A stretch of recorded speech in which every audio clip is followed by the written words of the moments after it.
Please be advised this show describes emotionally intense memories from the guests. Welcome to Season 2 of the Why Me with Vera-Lee podcast series, proudly brought to you by Visually Designs. Today's guest is Tim Hawkins, a friend of mine and fellow podcaster of the Good Vibes Imminent show. He is currently working in a homeless shelter to give emotional support where he can. He states that he just wants to spread the love and smiles to as many people as possible. In other words, to spread good vibes. One of my favourite things I've seen Tim consistently put out there is his sticky note Sundays. I've been watching his plight to spread a little compassion and hope to others by writing short messages to strangers on sticky notes and placing them in random places around his travels. One place he revisited after a few months and the notes were still there, albeit a little dog-eared. On one door stuck just above the cold steel handle, the note read, "True beauty comes from kindness and compassion." Another was above a snow-covered handle with a message of, "Love others and love yourself." Simple messages with profound effect and staying power, literally. I feel some people are enjoying these daily reminders and so have made sure these notes stay in place throughout the winter, warming their hearts just a little each day as they push open to enter the warmth and comfort of the space inside. And that is how I see Tim creating content for others to feel warm and happy about themselves in finding more simple ways to see the joy and hope in their life through love, compassion, empathy, and connection. He's here today to share some of his own journey through adversity and how he's using his skills as a health coach to help others get through their mentally tough challenges. Welcome to the WhyMe podcast, Tim. Thanks for having me, and thanks for such a great intro. I'm so glad you brought up the sticky notes. I'm glad that you're able to see on Facebook and everything that I'm working on, because it's the simplest thing, like you said, and warm heart. I love it. It's such a beautiful way to say it during the winter that we're having right now. Yes, and so I'm in Australia, but just about everybody who I've interviewed lately, they're like, it is so cold and we're going through a really, really harsh winter. Yeah, absolutely. And I live in northern Indiana, so it's been very bad. But that's why the little warm notes of love is super fulfilling to be able to do. Yeah, for sure. Well, it is hashtag Sticky Note Sundays, and I have been watching you do them for quite some months now. And I tell you, every single time I see a photo, I am there looking at it, reading the sticky note and loving every message that you put out there. And at first I was thinking, is this like something that you found? And then I realized that you are actually the one doing them. And I was like, that's even better. I absolutely adore your Sticky Note Sundays. Yeah, that's awesome. I'm glad that you get to see it, because like my podcast and everything on Facebook, that's for the whole world. But I wanted to be able to access everyone in my city, people that don't know who I am or don't know to look for podcasts. I truly want to be able to help spread love and smiles to every face possible, whether you do like podcasts, whether you are on social media, whether you go to Taco Bell drive-thru at 2 a.m, like you have equal chances to feel more love in your life. Yeah, fantastic. Now, we ask all the big questions here first, such as, what is something that you have on your bucket list and why? I can't narrow it down to anything more specific than traveling. I have really been in Indiana my whole life, other than some vacations here and there as a younger kid. But now that I have this new perspective, this love of life and spreading love, I want to go everywhere. I want to experience more. And if I'm somewhere in a different city, state, country on a Sunday, I'm going to do sticky notes. And that's kind of exciting too. Like whenever I eventually travel to another country, they'll have no idea why there's random sticky notes, but I'll do it. And it's just, I want to see so much of the beauty that exists in this world. Yeah. So do people see you putting these sticky notes up and, do they look at you like, what are you doing? I am very stealthy and sneaky when I do it. Just like some sleight of hand when I open a gas station door, or I drive through a fast food drive-through at like 2 a.m. or something when it's not busy. And a lot of the times if they do answer, I just say, "Oh, I forgot my wallet. Sorry," and I drive away after slapping a note on the drive-through speaker. But I think in my months of doing this, there's only been like 4 people that really caught me, and I'm gone before they can ask anything. It's the mystery of it that I love so much.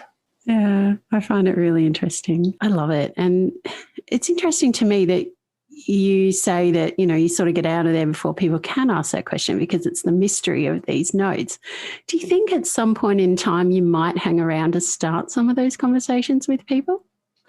Yeah, a lot of it is kind of for my ego's sake, the fact that I can do this without saying like, "Hey, look at me, I'm the sticky note person." But I really want the reach that I can offer if people know that I'm, the sticky note person, because then they'll know I have a podcast. Then they know I practice and preach for mental health and everything else. But that's why at every sticky note, I put the hashtag Sticky Note Sundays at the bottom.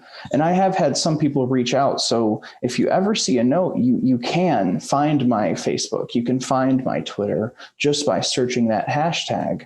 But what I did for Valentine's Day actually was since Valentine's Day was on Sticky Note Sunday, I just had an epiphany, and I did little Ziploc baggies of a sticky note that said "You are loved," and a Valentine's that me, my family, or many other families, some in the homeless shelter I work at, made customized Valentines.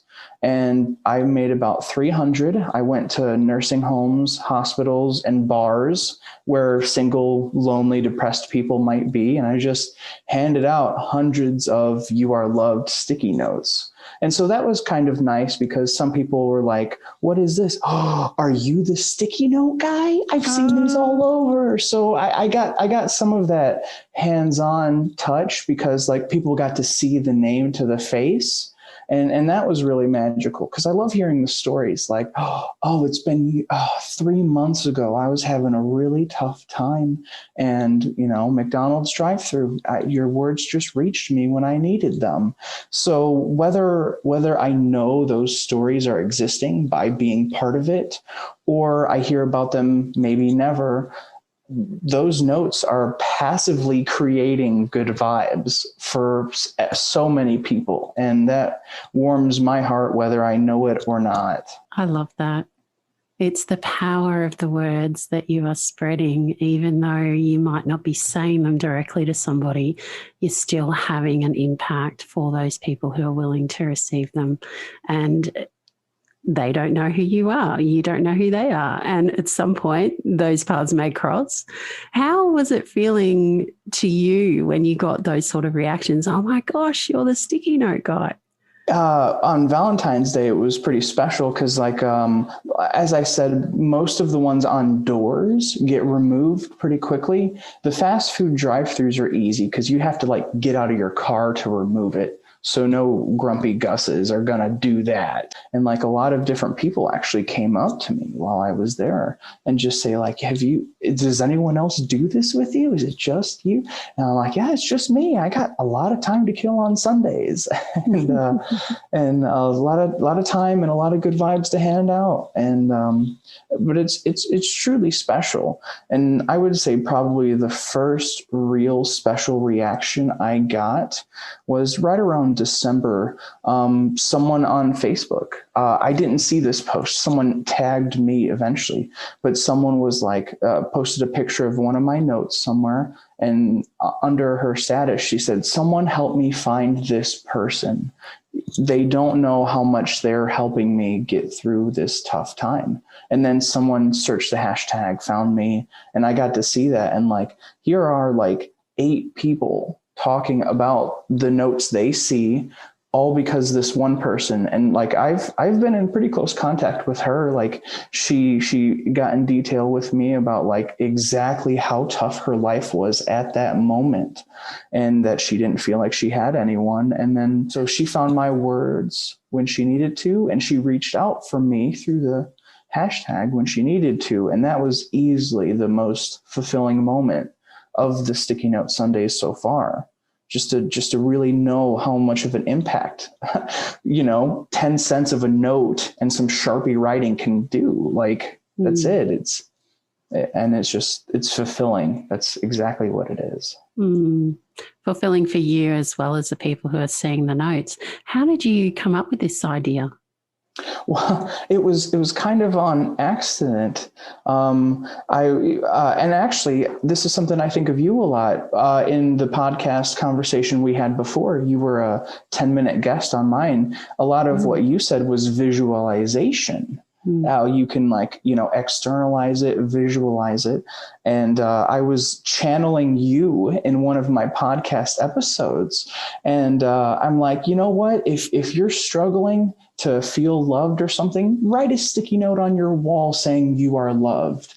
And then after that episode ended, I just grabbed a sticky note, put it on my wall. And then I said, Sticky Note Sunday, like every Sunday, I'm going to do that for myself. Yeah. And so the first month of Sticky Note Sundays was just to me, just something I did. And then another beautiful accident, normal sticky notes were falling off my wall. And I'm like, there's got to be a better sticky note than these.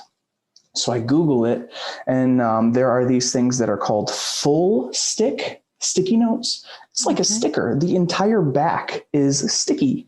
So it's perfect. And as soon as I bought that, I put it on my wall. I'm like, wow, I can pretty much stick this wherever. And then right there, I had that light bulb moment where I can stick this wherever.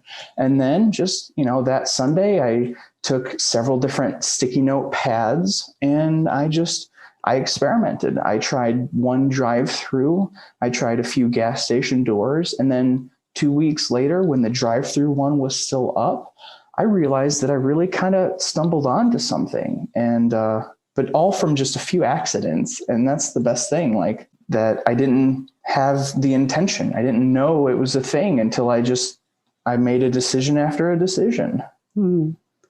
Wow, I love that. And I did listen to that episode, but I didn't realize that the Sticky Note Sunday had come from that.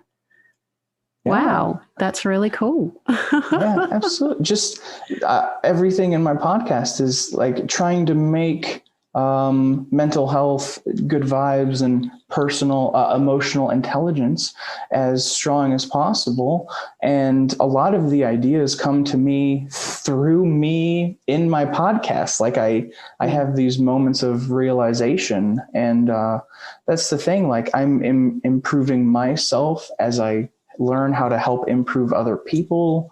And it's just great when something magical like this accidentally stumbles out of me talking. You know what I mean?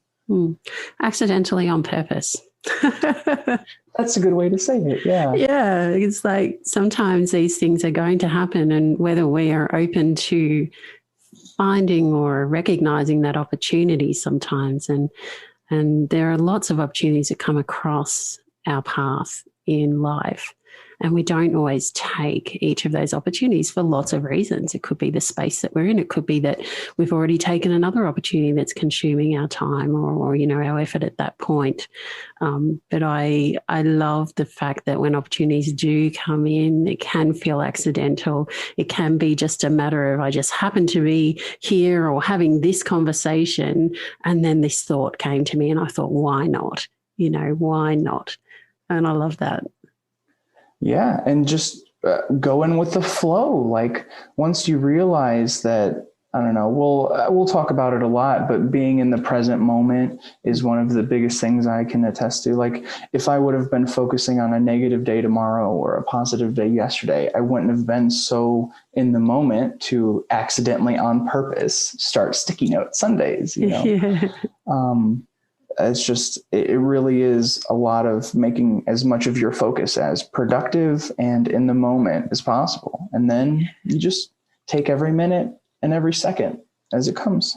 Yeah, you do. And gratitude plays a big role in that as well. And it sounds like people are very much communicating to you that they're grateful for what you are doing. So even if you don't hear from every individual that is being impacted by your sticky notes, you are feeling that vibe from the people that you are hearing back from. And for you personally, does that give you hope to continue doing this, or, does that say, I need to keep doing this? There's people that are really being impacted in the way that I intended with this. It's something I've got to keep doing, or, I don't think I could ever stop at this point, even if I do a minimum of one sticky note somewhere. But it's gotten to the point in like the 4 cities around where I live that I'll say like, okay, I'm going to drive here, do these gas stations. I really like to do gyms and workout areas. Like, you're here, you're doing it. I'm proud of you. You know what I mean? Stuff like that where people need it. And I'll get to somewhere and it'll still have a sticky note. I'm like, wasn't I here 2 months ago? That's great. But yeah, and actually, especially since the podcast success rate feels slower than I'd like, not enough people are into podcasts. I am a very long-winded podcaster. I can't narrow down my time. Not that I think I want to, but just to see and know that, my podcast is spreading good vibes to as many ears that are willing to listen, but my sticky notes is spreading good vibes to as many eyes that happen to see it. So it's just one of the things that I think will forever be a part of me in my pursuit of spreading good vibes. And you're able to reach people in different audiences that way too. So as you said, not everybody listens to podcasts. And I must comment at this point about your podcast. You did interview me in a short 10-minute interview last year. It was around August, September, if I remember correctly. And I'd only just launched my podcast as well. And I've been listening to your episodes, particularly lately, because in the last couple of months you put out a lot of episodes. And I've been listening at night, which is my main time that I actually do get the opportunity to listen to other podcasts.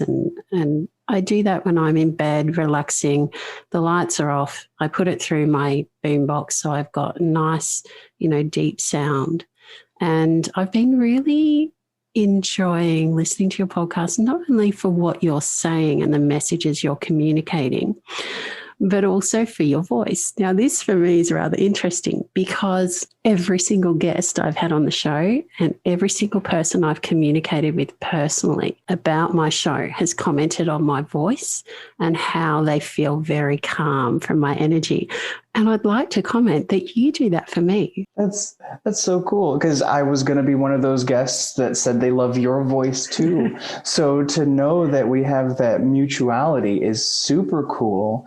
And I was honestly for quite a while super self-conscious about my voice, as a male who is very soft-spoken and well-spoken, which is more uncommon. I just always I would hear recordings of my voice and I'm like, oh, I gotta sound like a man, like, welcome to and I couldn't do it. And it turns out that once I got my first compliment, first 10 podcast episodes, someone's like, your voice really is soft and soothing and it helps. And I'm like, wow. So all that time of me disliking how I sound was just my negative self-esteem talking. And, so a compliment like that really, really helps me delete that negative self-esteem out of my mind. So I appreciate that. Sharing is caring, and I care.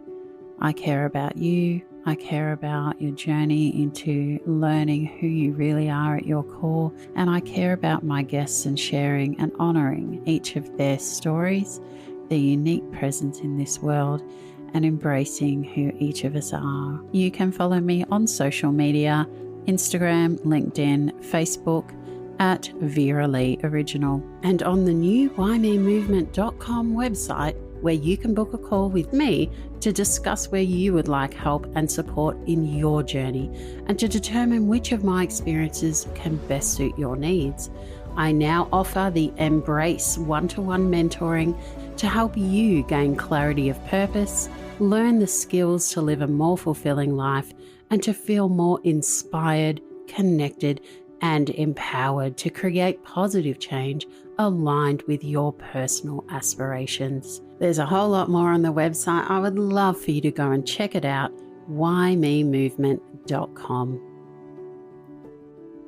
You're welcome. Well, I appreciate you, and I appreciate you bringing that up, because there are a lot of people out there that may look to people like you and I to think, oh, well, they don't have any problems with negative self-talk. They don't have any self-esteem issues. It's not the case. We're human like everybody else. Just Absolutely. because we have a podcast doesn't mean that we've sorted all that out. Or even if we are feeling great on that particular day, we're still going to have our ups and downs. We're still going to go through the same insecurities that everybody else does. And so I think it's really a valid point that you bring up there, particularly being a man who is soft-spoken. And when we relate this back to your Sticky Note Sundays, you're encouraging everybody else that they are perfectly okay with who they are. And so the fact that you're more stepping into that yourself makes sense to me. Mm-hmm. Absolutely. And I'm sure another thing we can talk about much in detail, having a deep love for the self really does make you better at spreading love and increases your capacity to love others. And I was a non-believer in self-love to that regard, as in, like, you know, I can still love other people. I can focus on other people while ignoring myself. And, you know, many reasons why that did not work for sure. But I mean, now that it's been quite a bit of time, my emotional journey has maybe been a year. My emotional intelligence, this podcast version of myself. But, like, you know, I get better at loving myself each day. And through that, I get better at loving other people each day. So have you noticed a real change in the way that people are being attracted to you then, with the fact that you're putting out a different energy about yourself?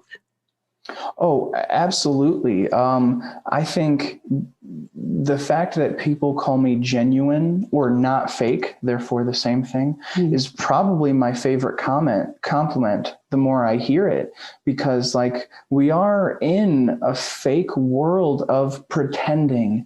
And I say this as a past pretender myself, because, like, we talked about my lack of a manly voice. I was a construction worker for a bit of time, and I speak with too many syllables and I talk about emotions. I was never meant to be a male construction worker. You know what I mean? But I would wear that mask, and I often referred to myself as a chameleon, because I would spend the energy to blend in. So, but in hindsight, in a negative hindsight, all that time I spent trying to be other people, like trying to be what I thought a male should be, trying to be a construction worker, trying to be completely PG for my family, trying not to be a rated R friend with my friends, you know. I wasn't trying to channel my authentic self.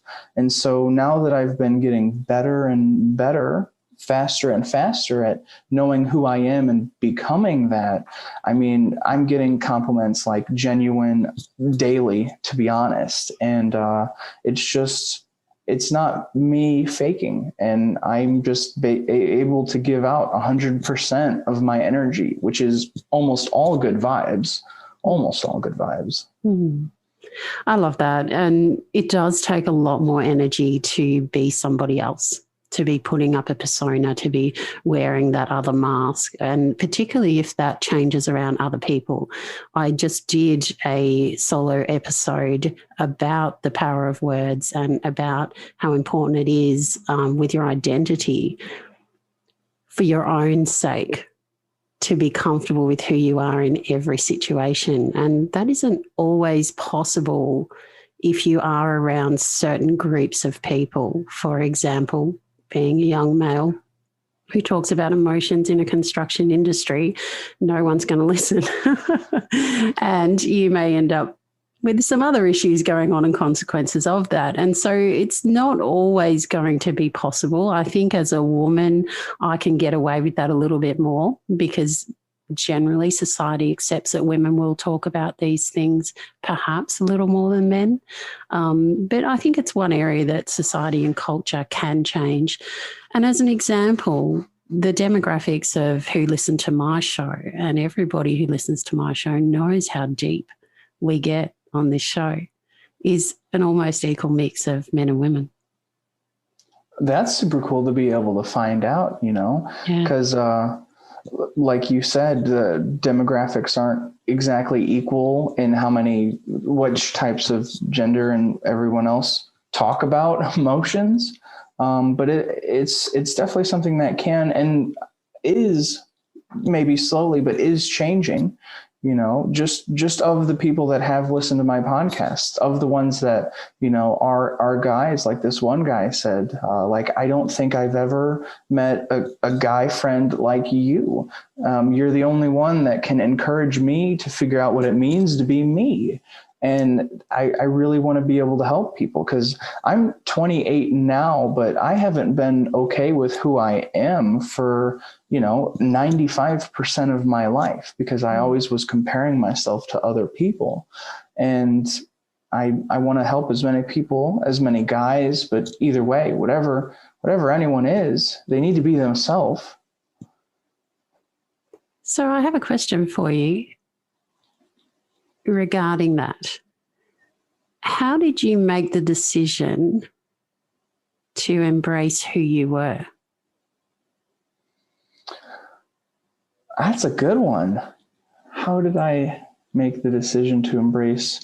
Well, I think when I finally I got laid off from construction, early 2020. So COVID, which really kind of paved the way for me to go on this emotional journey, full time, so to speak. And then at that point, I realized that, I wasn't needing to pretend to fit in with coworkers. It was just me and my family, focusing on them the most. I didn't have many or any friends. I had acquaintances is what I'd like to say. And even then, not very many of them, but without coworkers, without friends that were trying to hang out all the time, I was just slowly becoming me because I was no longer being them.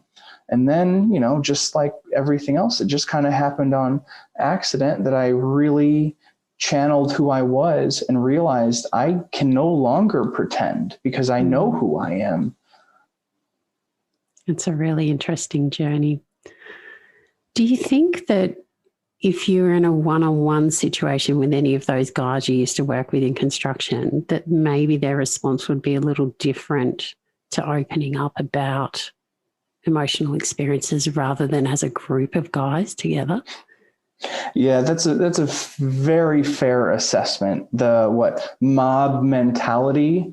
I mean, even if just one of the guys is the, strong masculine type, it can rub off on all the other ones because you just want to, follow his role, especially if he was like the crew leader, because then they have the authority and everything else. But towards the end of specifically that construction job just a few years ago, I really, was getting more in touch with my emotions. Because that's kind of when most of my struggles was happening at that construction job. And as I figured out how to handle my emotions, I would get that one-on-one time. One of the guys would drive me home, when I wasn't having a car that worked for a few weeks. And we really were able to cut through all that tension. And he opened up to me, which, this specific person I'm thinking of, I never thought he would. So it really is nice to know that maybe everyone else is kind of pretending to, putting on that macho forefront, which is exactly why I do try so hard. Like with the sticky notes, I draw little hearts on them and stuff. Like a lot of people are like, I thought it was a girl doing that. I'm like, guys can love too. Okay. Yeah. But no, it's just, so every time I do something like that, and, some of the construction workers have tried my podcast, seen the person that I'm becoming still. And they're like, I knew you always kind of had it in you. So I know that they have the capacity for the emotion, but especially during the workday, everyone just wanted to focus on work, on being stressed out about work. And, I would say the typical male role of like, I don't need to have feelings. I just need money. And, I wish I would have been emotionally stronger to like tell them about present mindedness and mindfulness, but they wouldn't have listened. So I wasn't ready and they weren't ready either. Sounds like some of them might be ready to entice the idea now, though, because they've listened to some of your podcast and they've commented about that. Oh, absolutely. And I was never emotionally or physically a construction worker, just because I've always been quality over quantity. Whatever job, whatever hobby, whatever pastime, anything I've ever done, I've always just think like, someone is going to see this work. And as a bit of a perfectionist, I would say I am as well. This needs to be amazing for the person. And everyone else is like, no, this needs to be done for the job, for the money. But besides that, I was able to get through to enough people. And now that I'm not stressing them out by being a slow perfectionist, I think they'd be more enticed to like hear me and sit down and stuff like that. But they just get so caught up in their work, and it's hard to talk to anyone like that.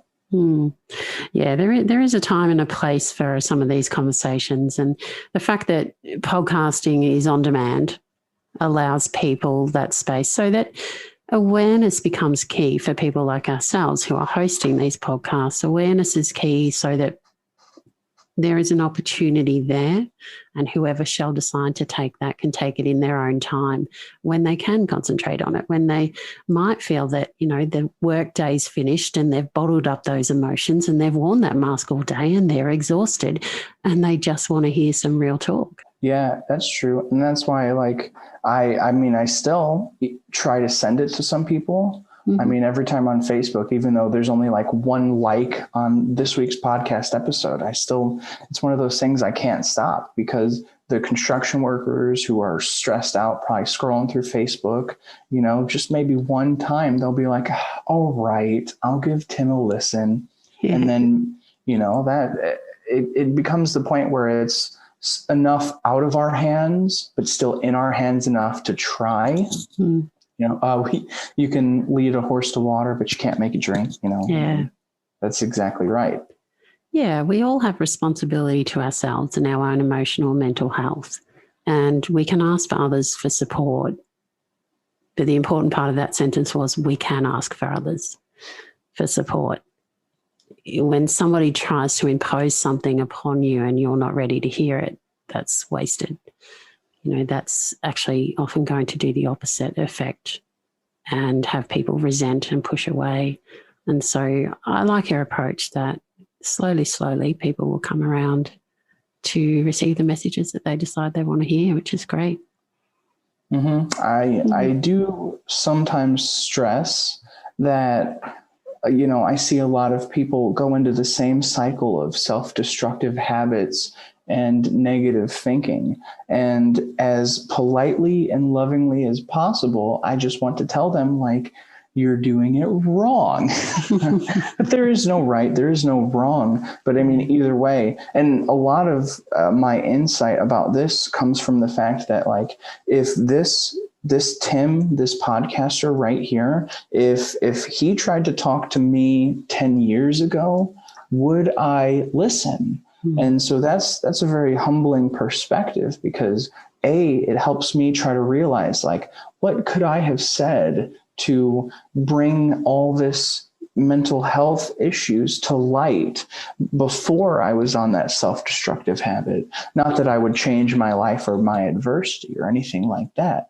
But if I can figure out how to talk to the me that wasn't ready to change, then it gives me hope that there are other people that I can escalate on their journey of change instead of waiting for the rock bottom. And at the homeless shelter I work at, it is almost exclusively rock bottoms. Mm-hmm. And in a lot of cases, that is too late to help some people. So preventative mental health, preventative love and support is really my forefront passion. M&Ms. What image does that bring into your mind? Is it one of those brightly coloured candy-coated chocolate buds? Well, for me, it brings up the 4 M's I teach my clients and their happy faces when they understand how important these 4 M's are in their strategy to feel inspired, connected and empowered and start achieving the goals that really matter to them in their lives. The 4 M's I'm talking about are make, movement, momentum and motivation. You see, I understand that every decision we make leads to a movement. Whether that decision will move us in a direction that is working towards our goals or sabotaging our conscious efforts is up to you. As a human being, we all know there is internal chatter going on inside our heads. Some of us have learned to ignore what we're saying to ourselves, and so those decisions we make are being guided by the internal chatter that we're no longer paying attention to. And then we're left wondering why we seem to keep failing in our attempts to achieve those important things. As a lifelong athlete, I learned various skills and strategies that have helped me to get through some of the toughest moments in my life, and even some of the seemingly insignificant ones that turned out to be more important than I realised in hindsight. So in the making of decisions that lead to the movement that gets you gaining momentum is really, really important to be clear about how to achieve. The really cool thing about momentum is that it allows us to find that one thing we sometimes think is avoiding our grasp: motivation. You see, most people think they need to find the motivation to start something. But let me tell you a secret. Shh, it's actually the other way around. Where many of us go through times where we feel lacking in motivation, what we don't always realise is that seeking motivation will not create the movement you need. Think of the example of riding a bike. Those first few pushes of the pedals are hard, and for some of us, just getting your leg over the bar might be hard enough before you even get to the pedals. But once you do get on, once you do get going, the pedaling gets a little bit easier and easier until soon you start to really enjoy the ride. And that is the momentum. It's the same thing about finding the right coach for you. Don't wait until you're motivated to start making the changes that you know you need to make in your life. Instead, start by making a conscious choice to make that decision. Are you wanting to work with me to help you learn the strategies I use time and time again to achieve those goals and leave others wondering how on earth I have this newfound energy, why I seem to be gaining momentum and fulfillment in my life, and how I seem to have this unending reservoir of motivation? Well, you can too. Simply go to WhyMeMovement.com and book your embrace call with me, and we will start to look at how you can learn the 4 M's and many other strategies that I have tried and trusted over the years with myself and my clients. I would love to hear from you.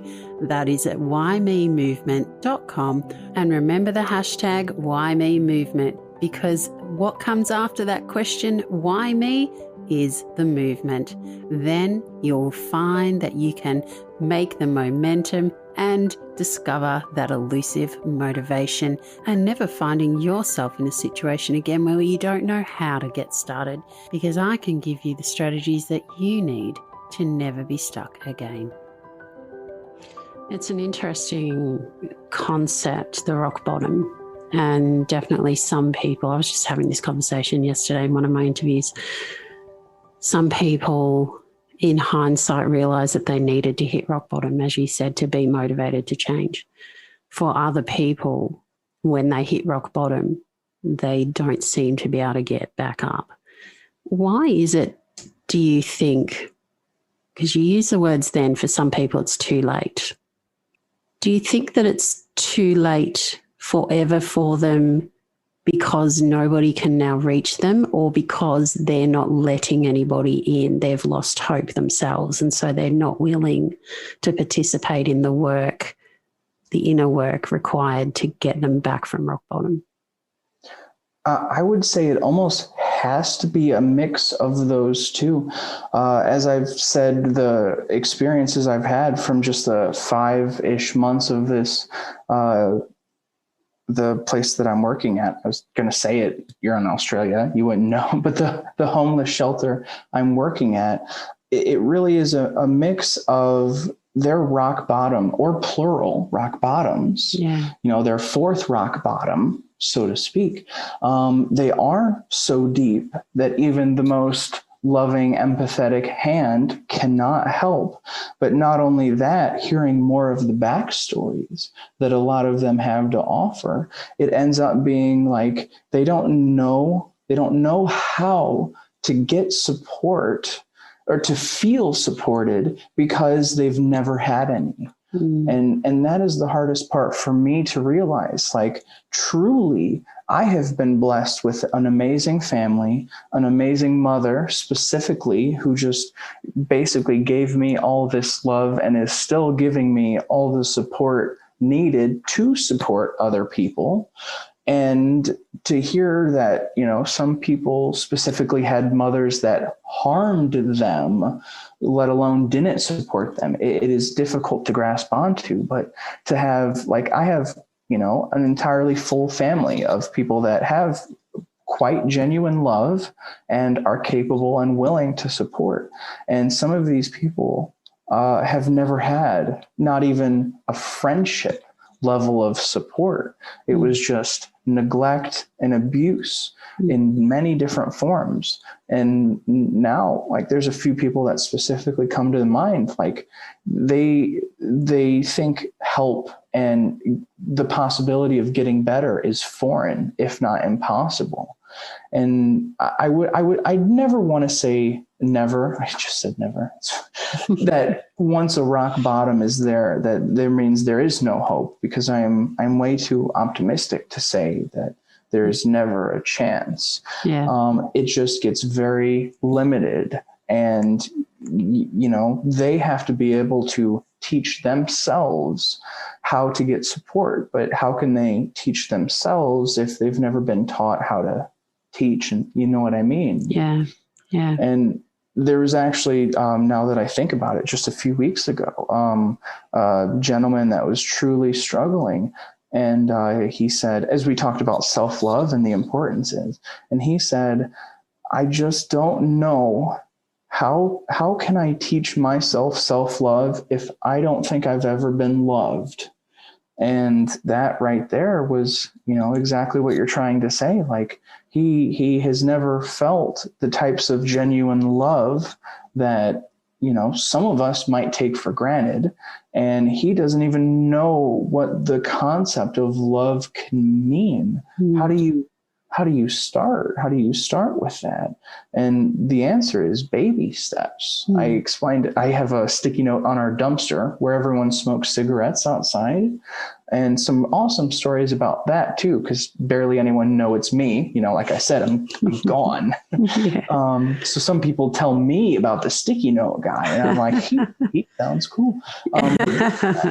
So I just told him, hey, did you notice that note behind you? And then he read it, and he's like, I didn't say it was me. Like I said, the ego managing that I do. And I said, that that is an example of love. Someone loved you enough to do that. And this guy was also out of cigarettes. And I don't smoke cigarettes myself, but I know almost everyone at the shelter does. So I went door to door to some of the more kind, helping ones. And I said, hey, there's a guy that just needs one cigarette before he goes to bed. So I was able to acquire a cigarette in time for his smoke break. And this is when that self-love conversation happened. And I said, you are smoking a cigarette, but that came from me caring about you enough to ask someone, a stranger, who was caring enough about you to give you a cigarette. That cigarette is a sign of love from people that don't have to know you. And I'll never know how much those words resonated in him, but it's a step. It's maybe the smallest step of love that might take him on a positive journey. We can't know for sure, but I mean, just make it as easy as possible for them. Yeah, and just being there. Just being in the same physical space sometimes with people is enough for them to recognize there's something here, even if they don't fully understand what love is or what that concept means to them, that this person is still here for a reason. What is that reason? So at least it starts that thinking process in some way. And if that happens often enough, and perhaps the next time somebody cares enough to get him a cigarette when he doesn't have any, maybe this has happened before. Does this mean something? So yeah, it's planting those little seeds, isn't it?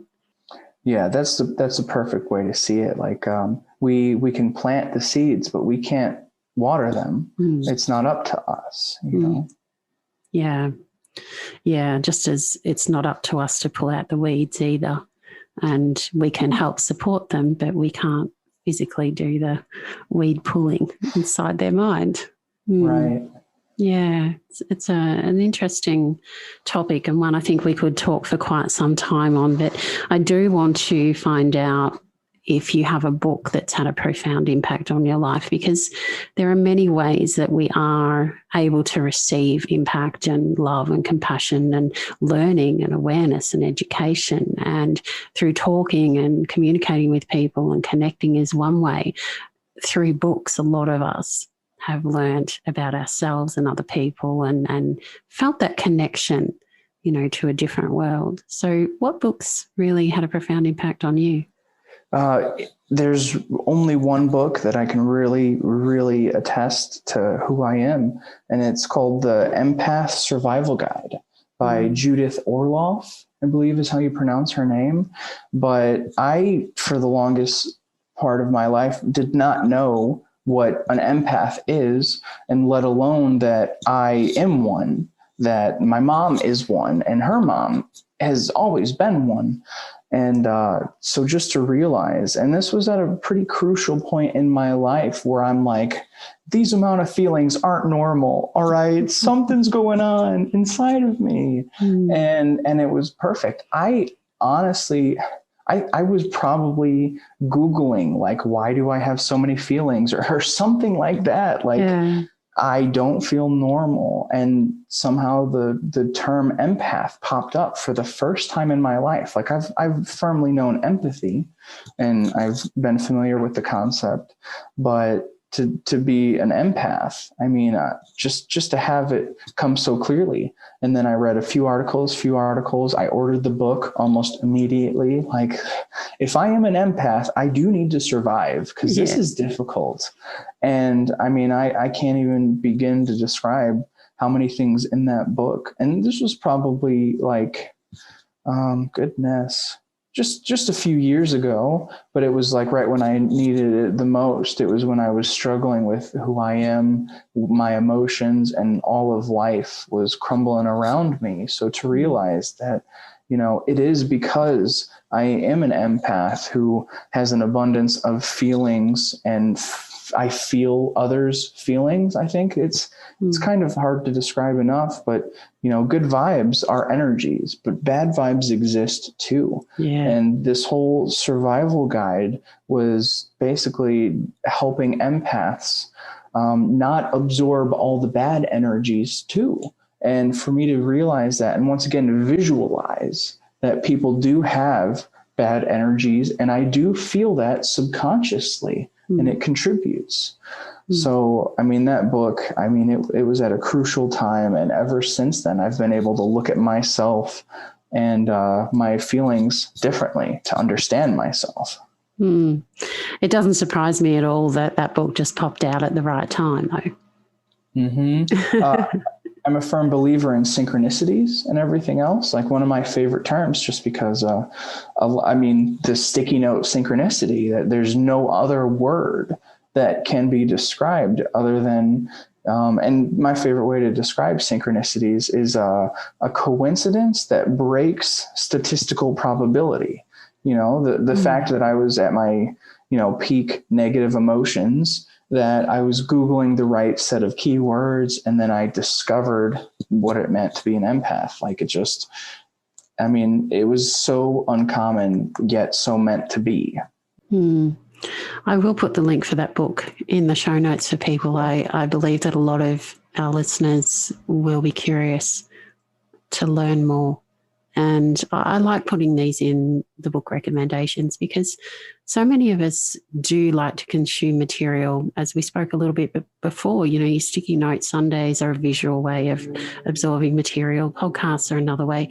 Reading a book is another way. And as an avid reader, I've always used to have a book in my bag or, in my tennis racket. Or we call them thermo bag. I used to have a book in my thermo bag every single tournament I went to. I was less about talking to people, which seems really weird now because this is what I do.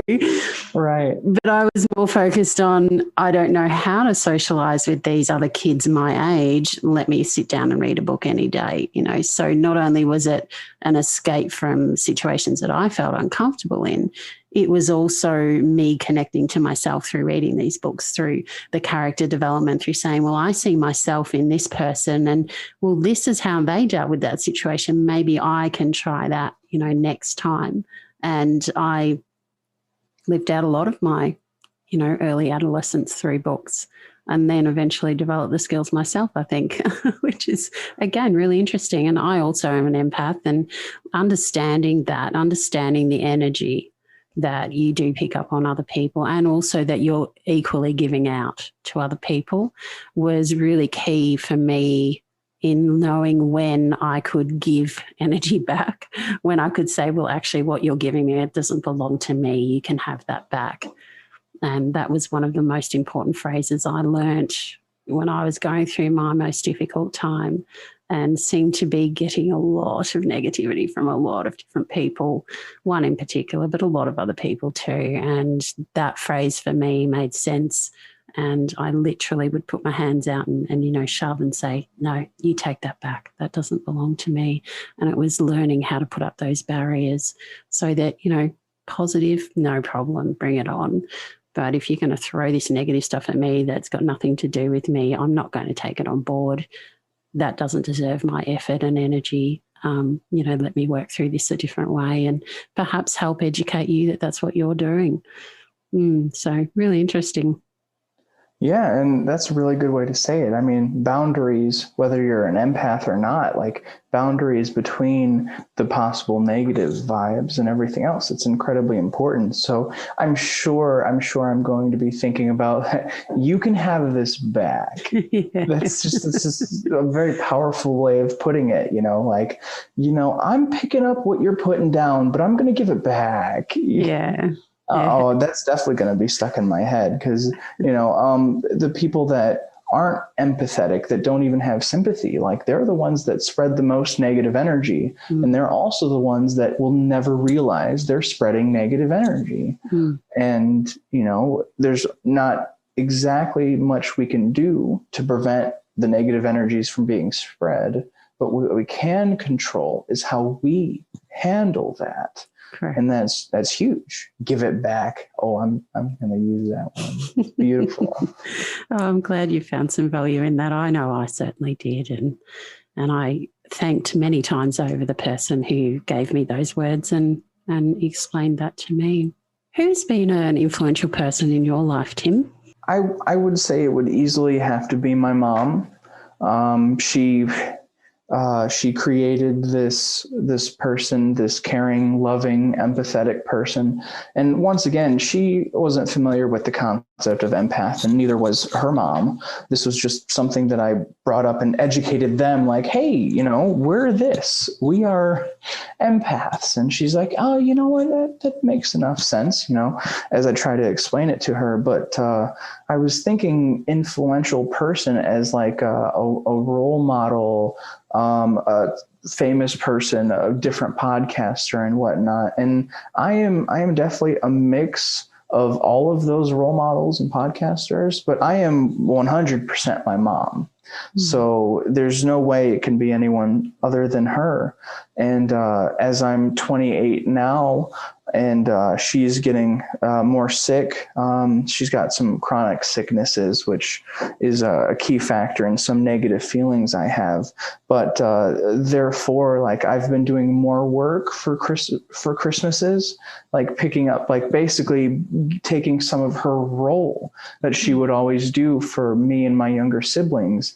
And now, without being a parent myself, I am, in the parental role, and I get to see, because she gives me the lists of like, oh, well, this cousin wanted this and this, and it would make them the most happy. This cousin wanted this and this to make them the most happy. And then my siblings and everything else. And like, she has done this for me my entire life.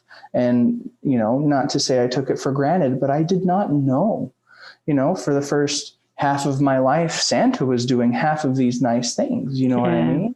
The fact that like everything that I thought I wasn't going to get for Christmas, that she surprised me with. And I still remember some of those mornings. But now, as an adult who is becoming a giver like she is and always was, I realize how much of a giver she has always been. And her brain works the same way mine does, just like, we drive past, and this is why I've always had respect and feelings for any homeless person, because she would like make my stepdad stop the car, U-turn to try to like catch that homeless guy to give him some money or something. Like, we didn't have cash ready and we didn't catch the red light. And she's like, no, you go back. He needs some help. And not only that, her and my actual dad divorced probably when I was 1. So I'm still pretty close with my dad. He still lives in the area, but my stepdad was in the picture since I was 3. So I really, like I said, very, very lucky to have had such several close parents and family members and everything else. But for those first few years of just me and my mom as the first and only child at the time, we watched Grease, Footloose, pretty much all the things that, a male and my dad wouldn't have watched much. And I love it just because, I was probably always going to become her, the more sensitive, but I mean, just those few years of like only her as my main influence, like it created this soft, sensitive version of who I am. And I will forever be grateful for her for this lifelong influence. That's an interesting thought. Would you have become the same level of sensitive person you are now had there been your father, either of your fathers there in the picture a little bit earlier on? And it's something that I've often thought about with my own son, because he was with me as a single parent from about 5 or 6 months old. And I didn't remarry, and so it's always just been the two of us. And he's now 18, and it's been very interesting watching throughout the years. I can tell you, ever since he was, I don't know, maybe 2, I've said, and everyone else has said, he's just mini you. He's just, little Vera-Lee. And I'm like, I know. And every single day still now there is something that he will say or a way that he will think about the world and communicate that I'm like in my head, it's mini me. He's just mini me. And I love that. And yet I remember people saying to me at various different times throughout his life so far, a boy needs his dad around or needs a dad around. And, you know, sometimes that conversation will go to, well, you should go and find a husband. And I was like, that's a pretty big leap to make. It'd be interesting. Not that this is anything you could ever really know, because the situation is what it is, right? Like, how could you go back and do that time again with a male in the picture in those crucial moments? Well, you can't, because the time's gone. So how are you really ever going to know? However, I used to say to these people who made these assumptions, have you considered that we are better off without having a violent husband, which is why we're actually on our own?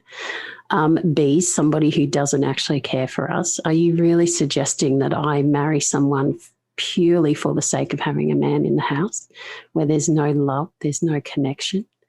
Surely that's not going to be a good environment to bring up a child. It's interesting, almost every person that said those things to me that I came back with those questions to them would then say, oh, I hadn't thought about it that way. I say, well, I have. Because I don't believe that anyone chooses to be a single parent. I think that we all would prefer to be doing this with somebody. And yet, you know, that's the way life is sometimes. So you make the best of it. But it is a really interesting concept to think about. I'm sure I've heard of some research somewhere out there about, you know, do particularly boys with single mothers, do they grow up as more emotionally intelligent people? Do they grow up as more emotionally sensitive people? I'll have to have a look at the research, actually, because I'm sure there has been something out there, and it'd be interesting to see what the results are. But again, how would they really know?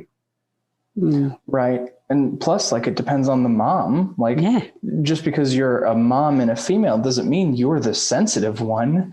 You know, it takes a special mom like you and mine to create the sensitive beings that people can become, you know. And it is very difficult to say, and so incredibly rude for people to insinuate that you and your son's life is not enough. Like, and that just reinforces the old negative stereotype of like a happy family is a man and a wife and got to do it together. But those are the same people that don't picture, like, there can be bad men, there can be bad wives, you know, it's not all just a blanket statement. And I definitely know some people, some parents and some kids that have grown up with the type of family that should have split up.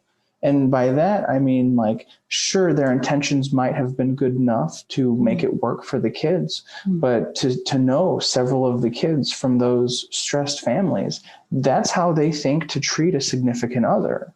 So they actually aren't doing the kids favors just by trying to stick that out. So, but either way, the only time you're ever wrong is when you specifically tell someone else that they're doing it wrong, you know, and I'm sure I've probably mentioned someone's doing it wrong, but you know what I mean. I know what you mean. Yeah. Right. Because love is the right way. So I guess in some moral ways, I feel like I can say people are wrong, but like I said, maybe I'm wrong too. You never know. You never know. I love asking my guests to recap a season 1 episode and bring their takeaways. Which episode did you choose? Well, since we both know Tracy, I listened to so many of your season 1 episodes, but especially knowing the person, because, you know, all three of us met through podcasting and everything else. So, Tracy Brinkman, and I know he's Dark Horse Entrepreneur. I think the episode was Dark Horse or something as well. It was, from season 1. But I mean, especially knowing the type of energetic and empathetic person he was, to hear his adversity and the horrible depths that he has gone through, and then to realize like, wow, how can that life create this amazingly happy, bubbly person?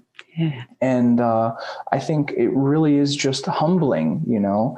You never gain anything by comparing lives. No. You don't, you know, every life is its own journey. You can't compare your journey to another person's, but his humbles me just because like you can see the outcome. And if he can create his own outcome from his massive adversities, then it really is just an inspiration to everyone else and to me specifically, you know. And I loved it. And I wrote something down specifically.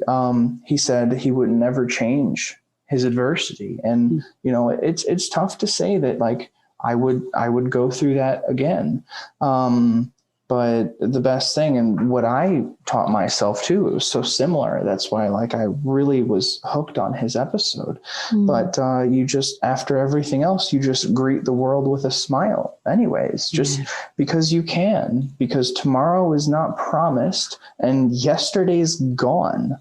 All you have is right now. And as we talked about being in the present moment, that's where almost all of my clarity comes from, because this is where all the decision making goes. This is where all the smiling happens, right here. Yeah, that's right. And we are in control of our smile. We are in control of moving those muscles around our mouth, even if we don't feel it. If we physically do that action, there is a chemical reaction in our bodies. There is a chemical reaction in our brain. And if we do it often enough, it can improve our mood. And if you do it around other people, it can improve their mood. And it can be an easy way to establish even just a surface level connection, like receiving a sticky note Sunday message, receiving a smile from somebody, particularly a stranger, can make all the difference to somebody in their day. It was a very tough interview to do with Tracy, because he brought us into a world of lots of chaos. And then when he was trying to get his life back together to a point to then lose one of his daughters, it's just excruciating pain. And to know what he'd gone through, particularly the way that he was there for her as she took her last breath, that stays with you. And you hear someone's story like that, and for that to have stayed with me the way it did, I can only imagine what that would have felt like for him. And so I have a lot of respect for how he is helping other people by sharing his story, and how he has learned to keep living life and to keep smiling, even though he holds that pain, and he will always hold that pain for losing one of his daughters. It is a very inspirational story, and we both do know Tracy, and he's a fabulous guy. And to hear everything that he's gone through, he's done a lot of inner work to get there, and that is evident when you do get to talk to him. Every smile, every Facebook video where he just starts up, "What's up, everybody?" I love his energy. It's so much, but every single smile that he can have is a testament to that man's inner strength. And in that regard, I look up to him often. He's one of the people that I see on Facebook quite a good bit. You know, sometimes I catch his lives and he's just always like, "Oh, what's up, Tim?" And just super subtle, but like to know that, you know, there's some remnants or that potential of all that negativity in him. And yet he can go on with such a, I mean, how that can't be inspirational to everybody else. I don't understand it, but it's just, you know, once you start making excuses to limit your growth, then you become your own worst enemy. But once you accept it and dive into it, then the world is your emotional oyster, and you can take your brain wherever you need to. You can. Yeah, you definitely can. Adversity has its own way of teaching us lessons, and whether we choose to use those lessons for our personal growth, that's up to us. Whether we choose to then use that personal growth for community growth by extending that out to our community, that's up to us. I believe that adversity is there to help us in the long run, no matter how difficult it is at the time. And that is what the WhyMe movement is about. That's what the WhyMe podcast is about, finding the opportunities within and through the adversity. And we can't always see those opportunities when we're in the thick of it. That's why hindsight is a wonderful thing. We can still learn from things that have happened in our past. And acceptance is a really big part in that process, and trusting the process. Let's get into your story, Tim. What would you like to share with us as your WhyMe moment? So I would say it all really did kind of start about 4 years ago for me. It was my peak depression at the time, at least, because it got worse. But 4 years ago, I was in my mid-20s, full of indecisiveness. I went through probably 4 college majors. Once again, back to how many masks we wore. Like, okay, well, I need to be a college student because that's, normal, and it's the right way. And, it might be the right way for some people, but I just wasted money and time instead of living my life and then letting my passion come. So mid-20s, I felt like a failure because I was actually getting bad grades in college, let alone changing so much. I was a fast food worker, which I was able to have fun with it, and it was a good social practice, but once again, none of them were really like me. So it was just, I learned a lot more as an empath working there and feeling other lives than I thought. But I felt embarrassed to work at McDonald's for 5 years while failing college, comparing my life to other people in like high school, college, for example, like, if they are more than me, that means I am less than them. And it just got bad. I really only have ever had acquaintances. And I realized that because I wasn't being my genuine self. So how can I have a genuine connection? But I really, really got more into drinking and many different drugs. I worked at McDonald's. It's the place that'll give you depression and drug contacts at the same time. So very difficult for my mental health.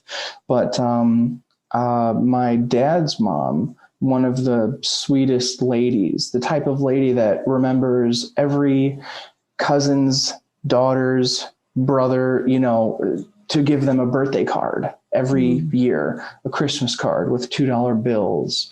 Who does that? I don't know many grandmas. Like $2 bills, it doesn't even feel like a real currency over here to us because nobody knew about it. It's not common. But she would always remember everyone, and largely the sticky note thing kind of is from her too, because she would always write notes in cards to give to people as a sign of love. Lovely. But she was about a year or two into Alzheimer's, already completely gone emotionally. And that was tough, for me to be unknowingly an empath with a deeper amount of sensitivities and emotional capabilities with an amazing emotional woman such as her. And then to lose that, to get that love severed, but not immediately. I would see the shell of herself, and it was tough. So that's when I doubled down on just trying to feel high and drunk, because if I felt that, I wasn't feeling the despair. And one of the few joys that I had was my mom's mom, who I said was also an empath. And since I was working like part-time at McDonald's and then unemployed for a little bit, I became her taxi, cause she was denting up the van a lot and we didn't know why. So we're like, Grandma, it's time for you not to drive. At the saying, your oldest grandson is capable of driving with time. So it got to the point where I saw her like 2-3 times a week. I drove her pretty much everywhere. Her kidneys were bad, so she had dialysis, and medically her body was failing, but not at a fast rate. And I spent so much time with her, and without a doubt, knowing she was an empath. Now that I know what it means, because she would do the small things, like when I would do the shopping for her, she'd say like, buy 7 bars of this chocolate because it's on sale. I'm like, you don't even like this chocolate. And then I'd get there, and then she would give a card with these two, and she'd say, here, take it to the donut workers, the donut store workers. Take it to these people, And then I realized like how much she gave. She always volunteered at our church all the time as a Sunday school teacher for decades, just counting their money, just anything she could do. She was just one of the biggest givers ever. And she fell unconscious one day, living on her own. And me and my mom were worried, trying to call her, because she's, also diabetic. She was also diabetic, and blood sugar is an issue. But we had my uncle, her youngest son, go check on her after work, and she was unconscious on the floor, and just completely stressed out, having no idea what happened, but she was alive. And we all met at the hospital for a few hours, waiting for any kind of update at all, like what happened, what's going to happen, what to do. And without telling my family, I felt guilt and regret in this act, because this was a Friday, and therefore Friday morning or Thursday night, she presumably had low blood sugar, fell because she got dizzy and had no one to help her. And I made the decision not to shop for her Thursday night. And if I would have, because I was tired, I might have even gotten high, honestly. So I had different priorities, but okay. I said, okay, I'll go Friday. So in the past, I blamed myself. I know it doesn't gain anything, but that was my thought at that moment. Like, if I would have shopped with her, I would have checked on her like I always did. So eventually she woke up with Alzheimer's or dementia. And I remember myself saying to her before, like, well, it's sad that my other grandma has Alzheimer's, but at least only your body is failing and you have your mind. And I swear it was like a week later that her mind failed too. Oh, wow. Yeah, right. So what a jinx I was. But yeah, so essentially, my grandma never woke up mentally. So the loving, empathetic, happy person died. And death is tough enough, but to die without dying, Alzheimer's is just a cruel sense of humor, not even sense of humor, God's sense of humor. And honestly, I questioned my faith for a very long time. Like, how can the most religious, the most giving, one of the best people that I have ever known to exist, how can she just lose all of what she was? And then our family really kind of was torn apart. We didn't even realize that she was the glue that kept all my uncles, my mom, our family get-togethers. And we really all kind of fell apart, but especially since I had that guilt in my heart. And it's something subtle enough, like, but just the fact that if I would have done this, and you can't play that game. You can't. Yeah.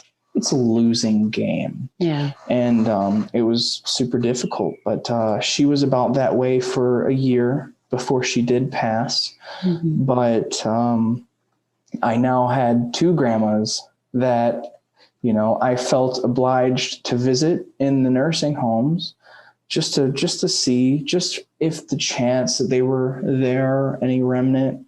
And seeing them like that kind of deleted all of the better memories I had of them. And it's something I didn't realize immediately because I tried so hard to not feel. I tried so hard to not think about them and their depressing outcome that months down the road, I deleted more of them than I thought. And avoidance, in hindsight, was the worst possible thing I could have done. And that's why I see people, especially with drugs and alcohol, as I did. You're avoiding the problem. The problem is literally only going to get worse, as it did with me. And the ironic memory loss that I suffered because they suffered memory loss. And I tried so hard to forget, and I did. And that's the most heartbreaking part, that I've done a lot of rewiring in my brain since they have both passed on. And, I tell myself the good memories. I have old pictures. Thankfully, I had a family that loved picture taking, and it helped. But for those years, that utter despair of sadness that I was consumed by, the only thoughts in my head were them in wheelchairs, never coming back at all, really. And I was really good at writing notes down in my phone specifically. So not journals, because my phone's always with me. It's where I keep all of my thoughts and everything else. And I scrolled back far enough to when this moment occurred and before it occurred. And this is a direct quote from myself. Why curse me with empathy just to make every good thing crumble apart in front of me? Wow. And yeah, so that was exactly my why me moment. Like, why give me these overabundance of feelings just to tear away everything that I felt gave me happiness? And it threw me into such despair that autopilot is a good way to describe it. Just when you try so hard to not feel, you become an empty person yourself. And I was stuck. Like that for quite a while, unfortunately. So when you act to avoid the pain, to lose the pain, you've ended up losing a lot more. Yeah. And by the time I realized that, how many loving memories are gone from my brain forever, memories that only I would have. And now they're gone because I handled my mental health so poorly. And that goes back to the preventative care that, my rock bottom hurt so bad and deleted so much love out of my mind and my heart.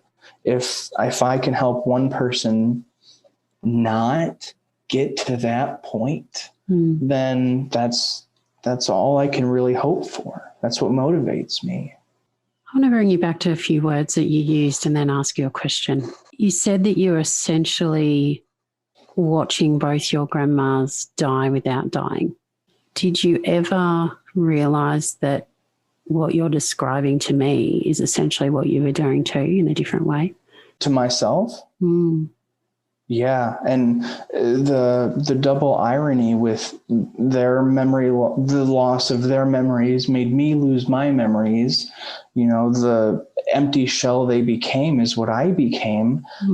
In hindsight, it makes total sense. But in the moment, I did everything to not feel, which I became, someone with Alzheimer's, just someone that, I was no longer myself. I was empty. I was going through the motions. I still ended up working. I started a construction job shortly after my mom's mom, who I refer to as my empath grandma. I tried construction, and for a while, it was good that the construction workers didn't talk about emotions, because I would cry. Right. And I would be working in a room separate from everyone else. And it would just hit me that the only face I remembered was the sick, dying faces of them. And it was bad for a while. And I couldn't talk to anybody about emotions because, they were the construction guys, Right. So I withdrew into myself and didn't realize the negative consequences for too long. Did any of your extended family know what your coping mechanisms were at that time? I think I was pretty honest with my mom, but her being an empath too, and it being her mom, it's another one of the reasons that I did have support. But when I talk about the despair of my feelings, especially to an empath like my mom, who also had despair, then not only is she feeling her own sadness, she's feeling my sadness. And I couldn't do that to her. So my coping mechanisms became avoidance, became drugs, became drinking, anything that wasn't feeling. And I kept it enough of a secret because my negativities felt like a burden to people that were already feeling negative. Right. So you felt like you were compounding the grief for everybody else as well. And so it was almost a protective mechanism for them at your loss, at your expense. Right. And that was how I dealt with mental health from the next few years. Once I kind of got out of that pit of despair, I really did focus on lifting other people up, but I did not lift myself up yet. I did not love myself. And as we talked about, self-love is the best way to love. The great metaphor that I have now learned for myself is like, I was trying to lift other people up, which is noble, but I was standing on quicksand. Yeah. So everyone that I lifted up, sure, I might have elevated them a bit, but I submerged myself by neglecting myself even further. And it was not the right way. It was not. I think it's interesting you use the word submerged there, and I'll explain why. In my mind, I got a very strong visual then submerging underwater, and then the sound, I don't know if you've ever been a kid underwater and you've tried to speak to someone or tried to make a sound, and it's a little bit muffled. You get that distortion in the sound waves because of the water, a little bit like you get the distortion of the light coming through the water. To say that you were submerging yourself while you were trying to lift others up gave me a very strong feeling that although you may have been having some impact on them, that impact would have been quite muffled because you weren't fully in touch with yourself. And how can you give fully to others and show them the way, lead them to the way when you yourself are feeling submerged? That must have been really tough to do. Yeah. And a terrible coping mechanism, to be honest. Why do I need to think about myself when I can think about others? But you're right. If I didn't know or try to help myself, what kind of helper was I? Sure, I might have lifted them a little bit higher, but, they're right on top of me in quicksand too. Like if they don't know to jump off of my depressed hands, they're falling down because I'm not teaching them what I'm preaching. Preach what you teach. I'm not doing what I should tell other people to do, and it was hollow, just like I was inside, to continue that metaphor, and to now be, my genuine self, to realize the depths of help and love that I can give. I don't even know what I was actually doing in the time back then. May I ask how long you've been sober? It has been about 8 months from alcohol and right about 4 months from everything else. Well done. Which since I started in my very early 20s, it's the longest I've ever quit both, let alone either, which every day is a victory, honestly. And I didn't think I'd get here, because even though I improved my mental health, I still had social awkwardness. I had social anxiety. I have a lot of anxiety in general, but as I've learned to tame that, but my biggest fear, like especially last year before I quit, I would go to parties, but I'm like, I can't just go. I don't know anybody else. I'm going to feel terrible. I'm going to feel negative, blah, blah, blah.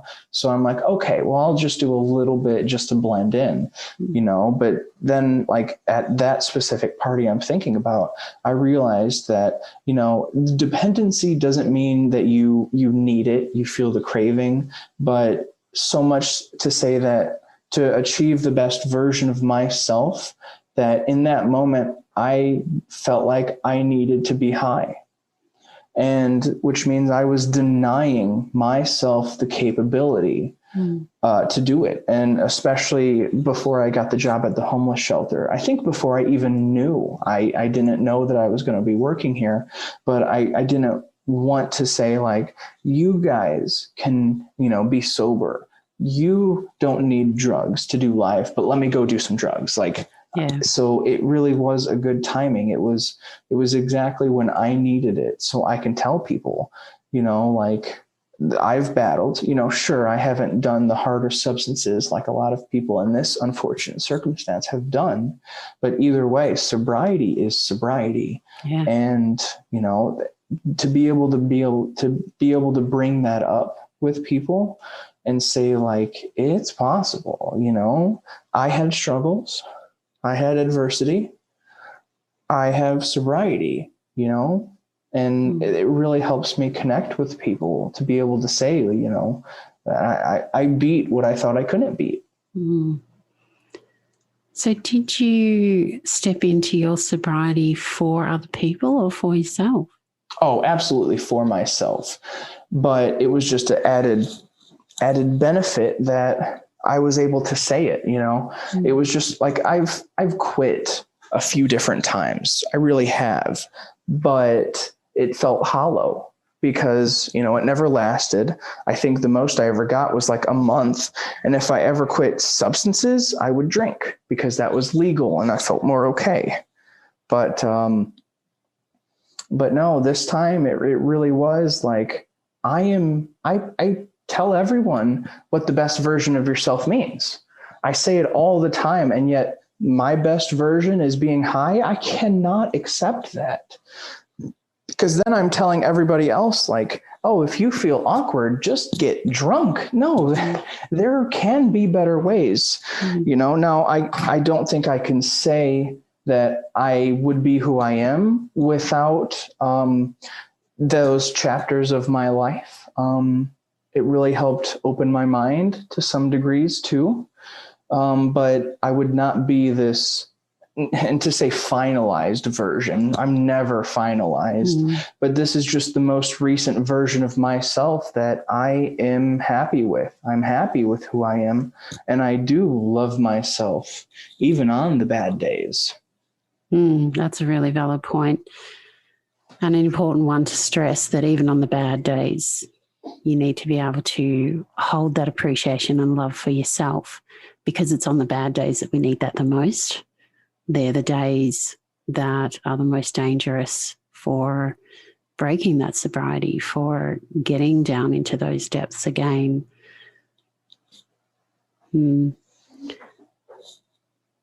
I was wondering, listening to you then, how did you get through the physical addiction, breaking the physical addiction side? Because there's two parts to this behaviour. There's the mental running away and using drugs and using alcohol as your coping mechanism, which, as you've explained, wasn't a good coping mechanism for you, but that was what you were doing.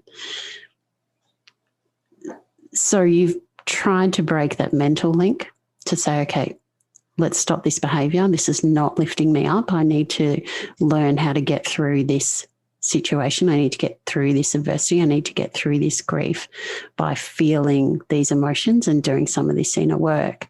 Your body, though, would have still been going through some form of withdrawal. How did that play out for you, and how is that playing out for you? It's the body that really kind of sneaks up on me. It's just, like mentally I feel happy, but knowing the additional happiness, the additional feelings that I would always get, it's like, yeah, I'm good, but I could be better. And I got to silence that craving right away.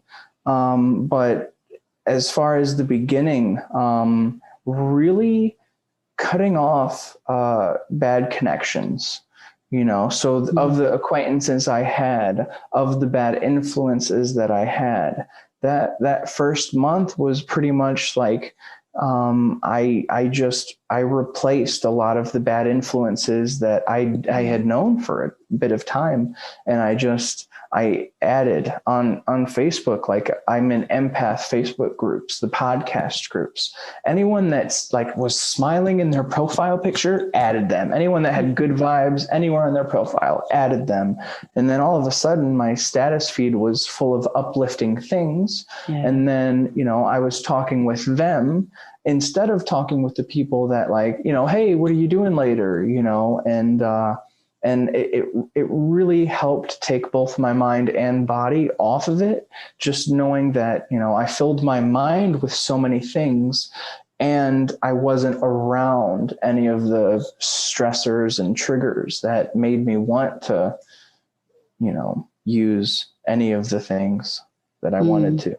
And then after I get to the month, my pure stubbornness got me through. It's like, you're going to let a month go down the drain because you want to talk to him? No, you're stronger than that. And then I got to 2 months and I'm like, wow, I bet you didn't think you could do 2 months. Well, guess what? You're too strong to quit now. And now I, for the first time in my life, feel like I can reach the best version of myself completely sober. And for a decade, I did not think that was possible. Wow. I'm thinking back to Sticky Note Sundays, and I'm trying to put the timeline together. So from what I remember, you were sober at that point, but you were still using perhaps some drugs. Is that about the right time frame, or had you stopped using when you came up with Sticky Note Sundays? That's interesting. I think because I know the second note I ever did to myself is like, you can do this. Right. A sober life is worth it. That was easily probably my third note, which is right around the time that I was mentally and physically struggling. So then, that's a good way to say it, that like, I think out of my choice of sobriety, I realized like, wow, I need to help myself. How do I support myself? And then the sticky notes said, I'm loved. Okay, I'm loved. I don't need to have anything else. And then on a really tough week where I'm like, do I really need to? And yada, yada. It was a perfect time to write that note to myself. So I think the timelines really are probably right around there. I was able to channel my best self once all that energy and sneaking around and everything else for drugs and alcohol, like all that turned into sticky notes right around that, honestly. I don't think I ever quite realized that. It just, filled the void with good vibes instead of good highs, I guess. Good vibes instead of good hives. I like it. Yeah. I'm looking up your podcast now because I wanted to check something before I made a comment. So when we met, I can honestly say your energy is very different now to our first conversation. And that would have been right around that period too of time. So that was around September last year. So you either would have still been drinking or just stopped drinking and starting that journey, which I find interesting. You released some episodes. I remember that your podcast had been going for a while, so you had some episodes there from May that were rather sporadic till sort of August. And then September was when we connected. And there was the trailer and the couple of episodes. And then you released a series of episodes, and I remember that. And then you started to get consistent. Yeah, the proof is right there. I mean, honestly, I'm always been sort of a procrastinator in anything, whether it's homework or doing a podcast. But to realize like all that time and energy that I got back, all that mental clarity, and the reason I say avoidance is one of the worst things we can choose to do is because that takes a lot of energy. I mean, and it's tough to say, like, all that energy that I and people spend avoiding something, if you just use like a tenth of that to tackle the tough stuff, maybe a day at a time, maybe 10 minutes at a time, like do that stuff that you're pushing off, do the stuff that you don't want to do, because in a year it'll still be there, but worse. So just, I mean, and it feels so unbelievably easy to just smile, to overcome anything, you know, and the past social anxiety that got me down, that's like, oh, what is this? What if this person thinks this is like my inner voice? I call it my inner librarian. It shushes all those thoughts. It's very good. Just like I go down that rabbit hole that I've done so far too long. And it's like, oh, what if this person, just tell them to have a great day. And that's it. Like, and after so much shushing, which is mindfulness, essentially one of my favorite things, after so much of training myself and my thoughts, now my thoughts are just like, hey, I hope you have a great day. And I walk right past them. It doesn't matter what they think. It doesn't matter what they might have responded, because it just doesn't matter, I guess. I don't know. But everything else, it was such a struggle. It was still me pretending, because, you know, while I was using and drinking, I wasn't being my authentic self because I had help, you know? You had help or hindrance, really. Oh, that's a good point. Yeah. So you might have thought it was helping, but as you have alluded to, it wasn't. So I'm looking at some of the titles of your podcasts, sort of around that time when you were going through this transition, turning bad vibes into good vibes, positivity versus optimism, preventative lifestyles, a contract of self-growth. And this is almost like a documentary. Thought-provoking questions, hope for the future. We're into January now this year. And I noticed a huge shift in your energy through the podcast around January this year. Enjoy the little things, embrace the chaos. And one of my favorites, genuinely mutual connections. And I want to talk to that for just a moment. A lot of the words you've been using repetitively is connection and the loss of connection, disconnection. So both your grandmas ended up disconnecting emotionally. You know, they were still there in their body, but who you knew wasn't there anymore. And there's a real sense of loss with that disconnection there. And you're essentially creating that same disconnection to yourself. To have a mutual connection with other people requires a mutual connection with yourself. And so I love this conversation you just had about you can shush that inner voice when it's not lifting you up. Do you encourage those positive conversations with yourself to have that mutual agreement that you are on the right path, that you are doing this, like that third sticky note you wrote, you can do this. I am doing this. Do you ever have those conversations with yourself now? Oh, yeah. And to go from negative self-esteem to a loving self-esteem, it's crazy. I can't even think of the past versions of myself because I'm so myself now. But yeah, I'm probably my mom's my biggest fan. So I am my second biggest fan of myself. But no, a lot of the work is done inside of my head, and you know, it's all about replacing the negative self thoughts with the positive ones. And, you know, that's been a very slow journey, to feel like I didn't like my physical body. But then once I loved my mental, my emotional body, then I realized that my physical body is as perfect as it needs to be and is, other than some health concerns. But looks wise, I'm not ashamed of who I am, what I am anymore at all. And that's because, I haven't relied on other people's opinion. One of the best ways to say it is once you like yourself. I try really hard to remember her name, but her quote is, I love who I am. If you love me too, then that's good. If you don't love me, that's fine too, because I already love me.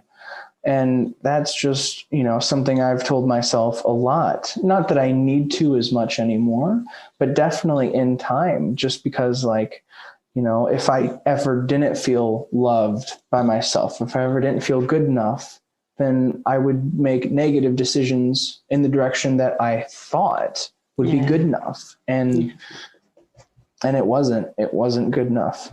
I was good enough. And you are good enough. We are all good enough. We are all worthy. We're all human. And we all have flaws. A lot of the time we see those flaws and other people don't see them as flaws. So really, what is a flaw with human nature? There really aren't any. There are decisions that we make that perhaps we would like to go over again to get a redo on. But in terms of flaws, humans are innately flawed anyway. So it sort of becomes almost a, contradictory word. So it's about embracing who you are wherever you are on your journey. And that is something that I do talk about a lot. It comes up a lot. It's definitely a recurring theme in a lot of the interviews, is embracing who you are when you don't like yourself, because that's the start of that journey to like yourself. Yeah, absolutely. It all starts from the negative. Build yourself up from there. And then once you can handle the negative, you can handle the positives, and then you can just take whatever life has to offer and just go with it. And you also have a choice to use those negatives as contrast. So to say, okay, well, I'm grateful for this over here because that's allowed me to really appreciate that over there. And now I can see the benefit of that, whereas I might have taken that for granted without that negative experience. I'm going to ask you a question and you can choose whether to answer it or not, because this may be crossing that personal line, I'm not sure. But you mentioned that your mum has quite a lot of illness and that you have a few health problems too. Do you think that's something related to being an empath? I definitely would say so. I think not that it's just with empaths, but with helpers, people that will help others lift them up and such. We have a tendency to neglect ourselves. So back to the helping others while on quicksand yourself metaphor. Yeah. And, I realized that too late for my grandma, now a lot of it for my grandma and my mom specifically, without getting too in detail, I feel like doctors and medicines have failed them more than their life decisions. But to go with full hindsight, their negative eating factors, for example, like I don't need to eat perfectly well because I'm focused on the grandkids this time, and so a lot of it is just, my mom specifically, I know exactly the moment she started getting worse, and it was with these specific medications and stuff. But there is that, and not to say a self-destructive tendency, but self-neglect is self-destruction. And empaths don't realize that often enough. And so one of the many lessons that I've learned through my mom currently being sick and all the other adversities I've learned is that if I don't make myself the strongest helper, the most loving person I can be, then I am not the best I can be. And I can't do that. And, all the time of neglecting my mental health and avoiding, I gained a lot of weight, a lot of unhealthy fast food weight, because when you don't have the energy to feel, you don't have the energy to cook. You don't have to have the energy to think like, oh, my body in 10 years is going to be mad at me. You don't have that foresight, because every day is misery. And, so now that I have worked on my mental health, that, every day, like, I'm looking at better recipes, I'm eating a lot better, drinking a lot more water, doing all those little steps, because, I know I am worth it. And I know I want to live a long life full of sticky notes and good vibes. Yeah. I'll be in, a wheelchair or something at 85, but if my hand can still write, I'm still going to do sticky notes. Yeah. Just because, there's a really great Bob Marley quote. He got shot the day of a concert, and he performed even though his friends, doctors, everyone else said, like, you can't move around, you can't sing.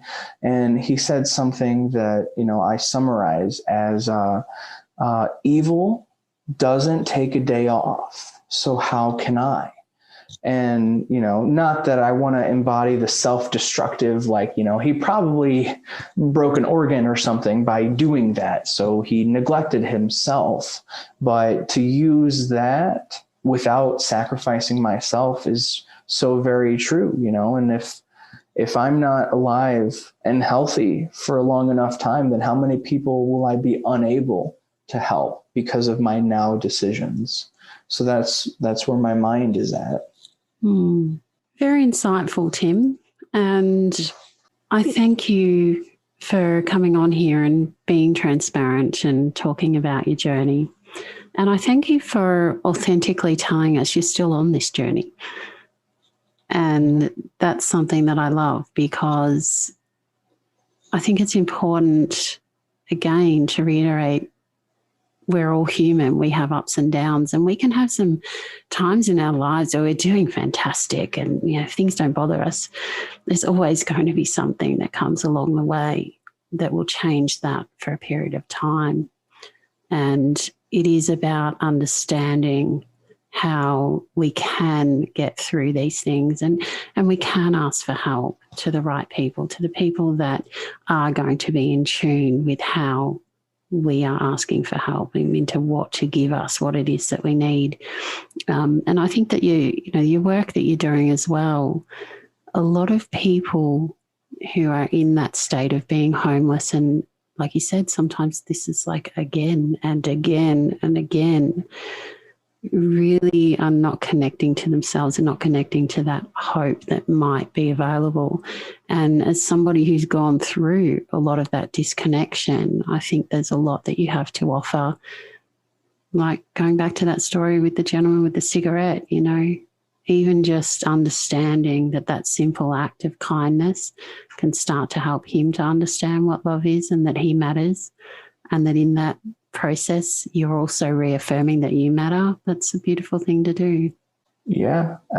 I can't tell you how many times I forget where a sticky note is, like in public, and I cheer myself up on a bad day. Like it is such a beautiful spreading of good vibes to myself and others simultaneously. Yeah. Because I matter and other people matter.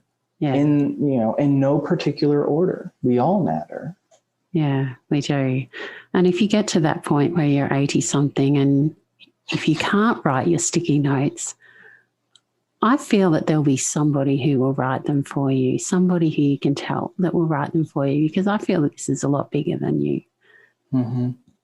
That's what really excites me, the future of possibilities, One last question. Would you be the person today if it were not for the adversity?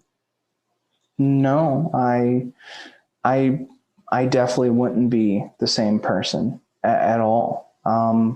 Although the negative depression happened, it became my fuel in the end. And at the moment that, my empath grandma passed away first, and then my other one later that year.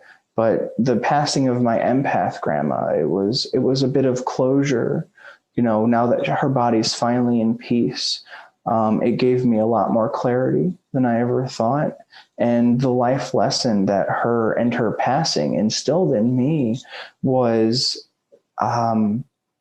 it became what fueled me instead of the negativity, that our world is now one less person that was committed to spreading good vibes. Not that she ever knew the term, but that's what she did in her life. She spread good vibes through the church, through the kids, through our family. And so I created my why, is how I like to say it. Why did this happen to me? Why did that despair of negativity happen? And it was all to teach me the lesson, to make me the better helper, to learn from my grandma who sent loving notes through cards, from my grandma who treated everybody like an amazing person who needed love and deserved love. And then all of that has now flowed into me. And either I can I do accept, or just focus on the loss of them, or I can embrace what I have gained from them. And ever since then, I've been becoming this person in honor of them, from them. I am genuinely insatiable because I have so much love and people need so much love. So, I have a lot to do, and I'm willing and ready to do it at no sacrifice to myself, I should say. Yeah. Fill up your cup so that you can keep filling up everyone else's as well. Yes. Yeah. Thank you so much for being on the show, Tim. If people would like to get in contact with you, how can they do so? Well, you can search the hashtag Sticky Note Sundays. I've been very good at putting that everywhere else. But I would say I'm most active on Facebook. So that's Tim Hawkins. And to help with searches, I am Tim with 2 M's. You can search at Hawk_Tim. Once again, 2 M's on Twitter, Instagram, other stuff. But unless you live in northern Indiana, then drive around and you'll find some good vibes on some sticky notes. Yeah, fantastic. And I will put your Facebook link in the show notes so that those people can click and go. If you're driving around Indiana or any of the surrounding 4 towns you were talking about, look out for those sticky note Sundays. And if you see one, take a photo, put it on your own Facebook wall, and maybe even tag Tim in there so he gets to know what a difference he is making in people's lives. Thank you for that. And thank you so much for having me, as our mutually soothing voices help each other and earn the title of a genuine mutual connection. Yeah, I love that. Thanks, Tim. Thank you so much. Yep. Thanks for having me, and I look forward to talking with you more in the future. Thank you for tuning in to the WhyMe with Vera-Lee podcast series and honouring today's guest and their story. Here is a short snippet from our next guest and episode to be released. Yeah, I got my dream job. So at 21, I was like, I don't think I would ever be as happy as I am right now. I am living the dream. I have the dream job. I'm doing marketing. I'm surrounding myself through these, basketball players that I've looked up to, since I was 10 years old. What more could I want, I was not offered a position to move without actually moving to Sydney.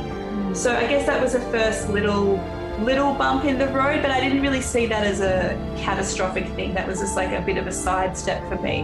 A few years down the track, I was asked to come on board to be a director of a company which was going to be Australia's first independent dance production company. So it was going to be a contemporary dance production company. I was really excited about the prospect of doing something so ambitious. Nothing had ever been done like this in Australia. We got the production to stage. We had an amazing opening night in Melbourne at the Arts Centre for the Melbourne season. Standing ovation. Jason Coleman, I was quoted in saying that night that he thought we had a hit production on our hands. And, you know, we were living the dream. We were like, this is amazing. We've done all the hard yards. We're going to be touring this around Australia and we're going to be millionaires. So this is it. We've done it. Yep. I got a phone call from my co-director, who was the accountant. And we had a few little hints that maybe things weren't going that well, I guess, from a financial perspective, but not like just hints. But we were like, oh, well, if we just get to the second week, we'll sell this amount of tickets and, all will be fine. But the person responsible for finance kept her cards quite close. And again, being quite naive in the business world, I was like, well, that's not my responsibility. Like, I don't really need to know about finances because I'm doing all the logistics. And look, everything's on stage and it's successful and everyone loves the show. So we got a phone call one day to say we were $800,000 in debt. Whoa. And that we would need to stop the production immediately because we didn't have the money to pay the dancers to perform. We didn't have the money to pay anyone that we owed money to at that point. And there was, I remember the feeling of world crashing down. Yeah. It was just catastrophic, really. Yeah. You don't put your own money in, you definitely don't put your parents' money in, like all of these things that now, that I am quote unquote a successful business owner, like I know these things. We were so naive and we had way more belief than sense, I guess. Absolutely devastating. And I definitely feel like, there was a point where I was not sure if we were going to lose the house, if I was going to lose my marriage, if I was going to lose like everything at that point, because it was a really, really low point that I just lost myself. I lost everything about myself, my identity, my purpose. So before we talk about your identity and your purpose, what were some of those sort of signs or those hints that you were talking about? Such a beautiful production. It was called Sweet Synergy. I don't know if anyone got to see it. It definitely, I think we had maybe 6 or 7 shows that anybody ever got to see, and they, it was really beautiful. It was a really special performance of some of the best contemporary dancers that we have in Australia. It's such a shame that it didn't really get to see its full potential, Well, I put a call out to anyone who is listening, if they did, or if they were lucky enough to be one of the few that saw Sweet Synergy. I mean, it sounds beautiful, even just the name. I'd like to thank Nogi for their 5-star rating and review titled Powerful. I'm almost speechless. The power behind this host, her podcast, and her message is undescribable in words. And for me, it's something that sparks deep emotion within my heart. This is beyond beautiful and inspiring.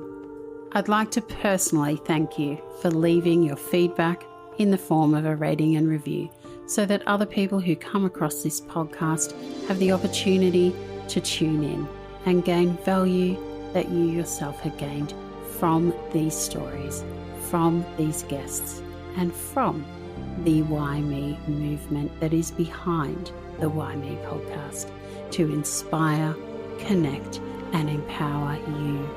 Do you know someone who might relate to the topics discussed in today's episode? If you do, I would love for you to please share this with them by hitting the share link and telling this person you're thinking of them today in your message. It is one easy way you can continue to share the love, the connection, and be positively bringing impact into the world. And if you personally gain benefit from this conversation, I'd love to hear through a rating and review, comments on my social media posts at Vera-Lee Original, or on the new website WhyMeMovement.com, where you can find the book lists as recommended by my guests, links to the episode snippets on YouTube, and some other really cool bonuses that are available to you. I'd love for you to check out the website and to link in with the WhyMe community.